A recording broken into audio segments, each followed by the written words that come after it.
Hello students, class 10th SST की class में हमारा टॉपिक है centre government.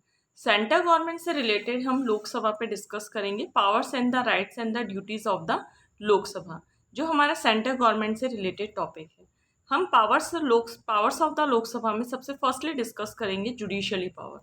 Judicially power it means जो लोकसभा क्या क्या पावर है, लॉ से रिलेटेड जो भी पावर्स होती हैं वो सारी जुडिशियरी पावर में आती है।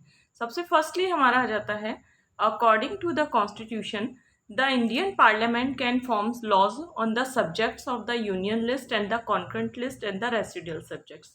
इंडियन पार्लियामेंट, मैंने आपको प्रीवियस वीडियो में ये बताया था कि इंडियन पार्लियामेंट इट मीन्स जब भी पार्लियामेंट का नाम आता है तो सबसे पहले लोकसभा सबसे प्रेफरेंस पे होती है। तो इट मीन्स पार्लियामेंट का वर्क होता है, लॉ बनाने का काम होता है, formation of law. It means union list के सब्जेक्ट्स पे लॉ बनाती है, कॉन्करेंट लिस्ट के सब्जेक्ट्स पे भी लॉ बनाती है और रेसिडुअल सब्जेक्ट्स पे भी लॉ बनाती है।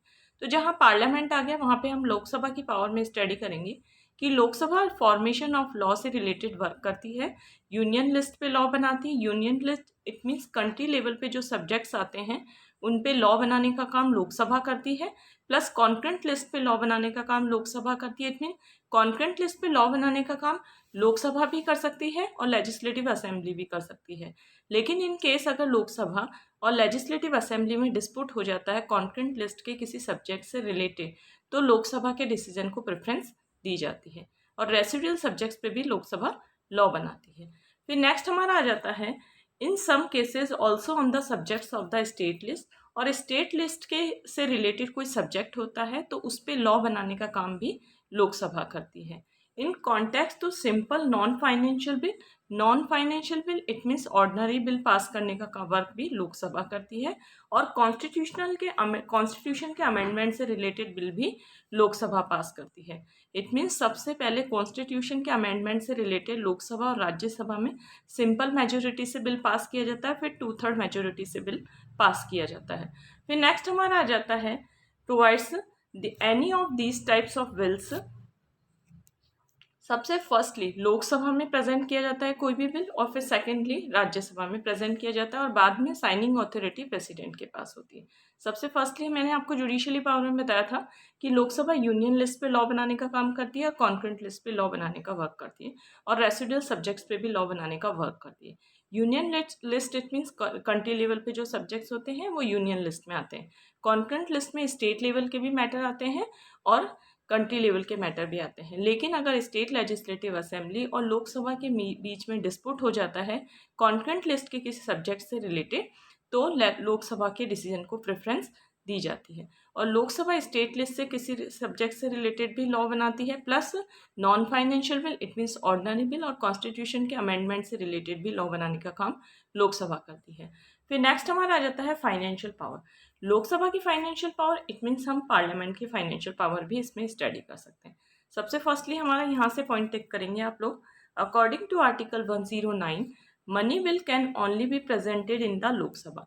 सबसे फर्स्टली मनी बिल लोकसभा में प्रेजेंट किया जाता है, नॉट इन राज्यसभा। राज्यसभा में प्रेजेंट नहीं किया जाता। इट मीन्स मनी बिल से रिलेटेड लोकसभा की स्ट्रॉन्गर पोजीशन है, राज्यसभा की वीकर पोजीशन है।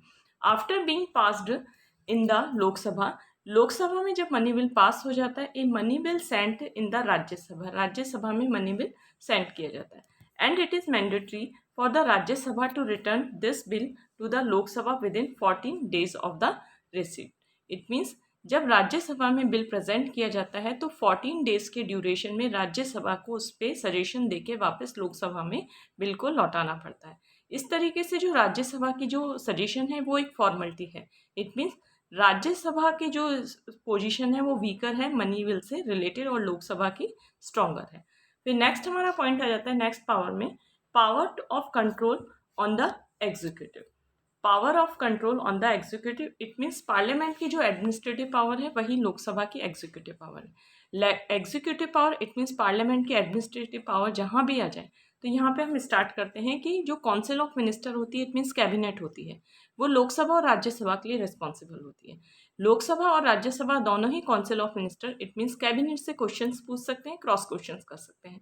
लेकिन अगर कैबिनेट को डिसॉल्व करना हो तो केवल लोकसभा करती है। इसी तरीके से स्टेट लेवल पे लेजिस्लेटिव असेंबली और लेजिस्लेटिव काउंसिल के लिए, दोनों के लिए ही रिस्पॉन्सिबल होती है कैबिनेट। कैबिनेट से क्वेश्चंस पूछ सकते हैं, लेजिस्लेटिव असेंबली क्वेश्चंस पूछ सकती है, लेजिस्लेटिव काउंसिल क्वेश्चंस पूछ सकती है। लेकिन अगर मान लो कैबिनेट को डिसॉल्व करना है स्टेट लेवल पे, it means council of minister को डिसॉल्व करना है स्टेट लेवल पे, तो लेजिस्लेटिव असेंबली करती है, जो कंट्री लेवल पे लोकसभा करती है।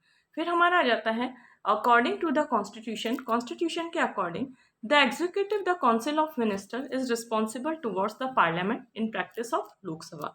इट मीन्स पार्लियामेंट के लिए रिस्पॉन्सिबल होती है, इट मीन्स लोकसभा के लिए रिस्पॉन्सिबल होती है।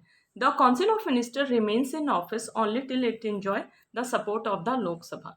काउंसिल ऑफ मिनिस्टर अपनी पोस्ट पर तभी तक बने रहते हैं जब तक उन्हें लोकसभा की मेजोरिटी मिली भी रहती है। फिर नेक्स्ट हमारा पॉइंट आ जाता है powers related to the constitution amendments. Constitution के अमेंडमेंट से रिलेटेड पावर भी लोकसभा को मिली हुई है। सबसे फर्स्टली है the Lok Sabha has the right to make amendments in the constitution by taking advice from the Rajya Sabha. It mean Lok Sabha constitution में अमेंडमेंट कर सकती है, इट मीन्स कॉन्स्टिट्यूशन के किसी भी आर्टिकल में इम्प्रूवमेंट कर सकती है, लेकिन एडवाइस राज्यसभा की उसे लेनी होती है।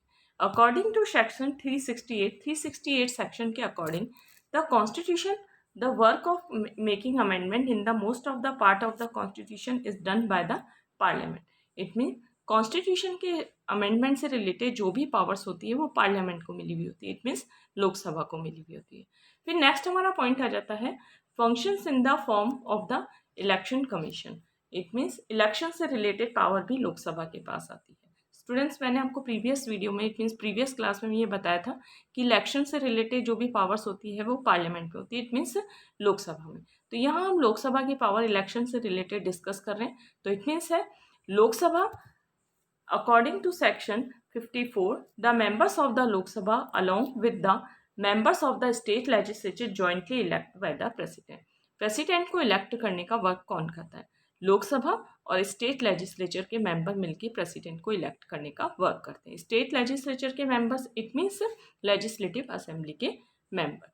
तो स्टूडेंट्स, हमारे इस वीडियो में, फर्स्ट वीडियो में, इट मीन्स हमारे इस वीडियो में, इस क्लास में, एसएसटी की क्लास में सेंट्रल गवर्नमेंट से related topic powers and the function of the Lok Sabha हमने डिस्कस किया था। हम अपने नेक्स्ट वीडियो में powers and the functions of the Rajya Sabha discuss करेंगे नेक्स्ट वीडियो में।